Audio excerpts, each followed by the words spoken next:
को नमस्कार। पीजीटी संस्कृत सबने पता अभी 5-7 साल से कोर्ट में है। अभी उसमें जो है ना 12 अक्टूबर को बहस होनी है फाइनल। लेकिन एक पीजीटी भर्ती और भी है 2012 की, जो 2012 से ही कोर्ट में है, लेकिन उसमें ज्वाइनिंग वगैरह होगी। लेकिन ये पिटिशनर क्या हुआ, सिंगल बेंच में हार गए, इनके खिलाफ आ गया फैसला। इनका वो है केस है कि आचार्य डिग्री है और एमए इक्वल मानने का केस था, लेकिन वो कोर्ट ने मान्या नहीं और इनका डिसमिस हो गया। उसके लिए ये एलपीएम आए। एक दो केस और था जो एलपीएम भी डिसमिस हो चुका है इनका, जो विकास शर्मा के नाम से था। चलो अब बात एक दो साथी सवाल पूछे जी 2012 भाई 2012 वाली भर्ती पर केस है, लेकिन वो इनकी शामिल करने पर है।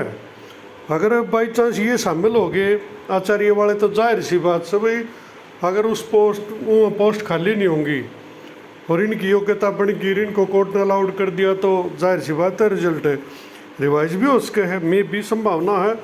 अगर उसमें पोस्ट बच रही होंगी तो फिर ना होगा। कुल मिला के बात क्या कर लेते हैं इसकी, इस ऑर्डर की। ये Sushma Rani and others versus state of Haryana है।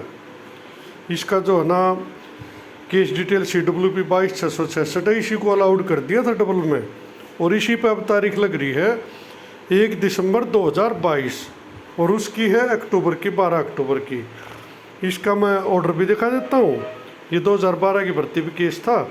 आप इसमें देखो अभी भी 3 माह इसमें ऑर्डर, तो वैसे इसमें लास्ट आया था, देख के लास्ट ऑर्डर आया था 6 सितंबर 2014 को, तब ये फैसला आ गया था। उसके बाद ये फिर भी कोर्ट में आते जाते रहे कि भाई इसका कुछ करो, क्योंकि इनकी मांग भी अपनी तरफ से तो सबकी जायज़ होती है। लेकिन इसमें फ़िलहाल कोई ऑर्डर पिछली 4-5 डेट से आ नहीं रहा है। वो मेरे ख्याल वो एक कारण होगा, जैसे जो 2015 वाला उसमें नहीं आ रही, क्योंकि भर्ती हो ही नहीं रही, सुनवाई नहीं हो रही। तो हो सके इसका भी हो संबंध हो, या इन दोनों को एक साथ करते हो। अभी ये एक साथ भी नहीं है, अभी इसकी डेट से हो रही है वो 1 दिसंबर 2022 हो रही।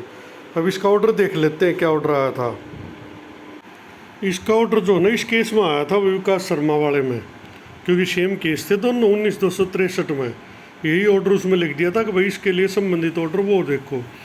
इसमें देख लेते हैं क्या मांग थी इनकी। बड़ा केस था ये भी।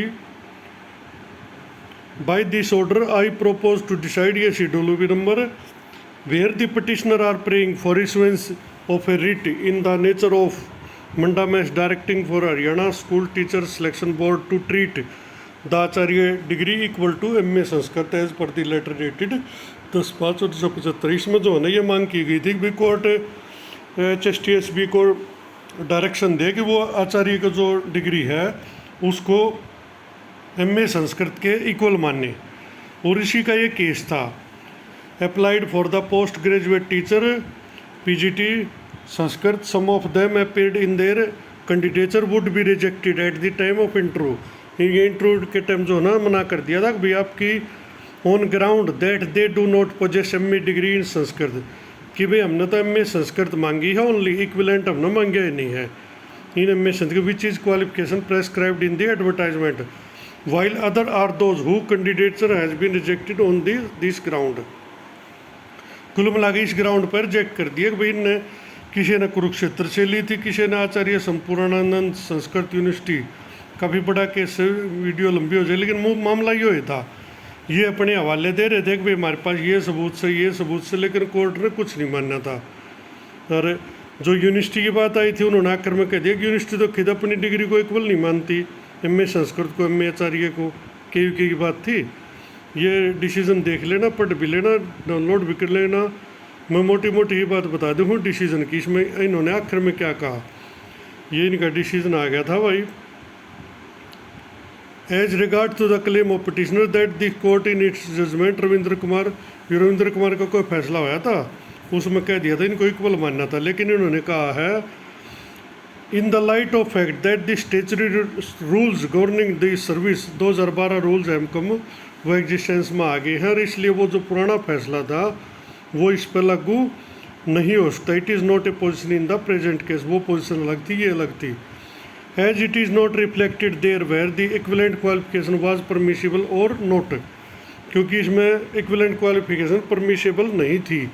इसमें सिर्फ एक मांगी थी अब वो केस वहाँ पर अप्लाई हो सके जहाँ पर that the equivalent qualification was acceptable, जहाँ पर इक्विवेलेंट क्वालिफिकेशन एक्सेप्टेबल हो, स्वीकार्य हो। Reliance upon the central appoint 21/11/90 का मैटर था, इसको भी Acharya degree equivalent to MA degree can not be pressed, इन्होंने कह दिया इस केस में इसका भी लाभ नहीं दिया सकता। In any case in the present case there is no question of treating an equivalent qualification when there is no such discretion provided for under the statute. वो कहे भी इक्विवेलेंट की बात तो जब आओगी जब रूल में इक्विवेलेंट लिखा हो। The qualification under the statutory rule beings clear and specific, for example MA Sanskrit with at least 50% mark, उन्होंने साफ लिख दिया कि इसमें इक्विवेलेंट मांगे ही नहीं, तो हम इक्विवेलेंट का सवाल ही नहीं उठता।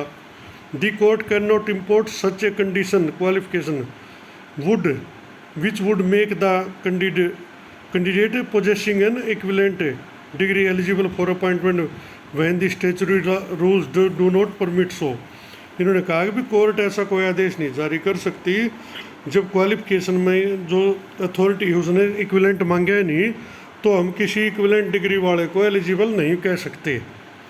इन any case the letter dated 21/11/90 issued by the department of the central government which is no इस्पो facto applicable, there is no decision of the state of Haryana adopting the said letter. यानी ये जो letter है इसका कोई ऐसा सबूत नहीं है कि हरियाणा गवर्नमेंट ने इसको अडोप्ट किया हो या मान्य हो।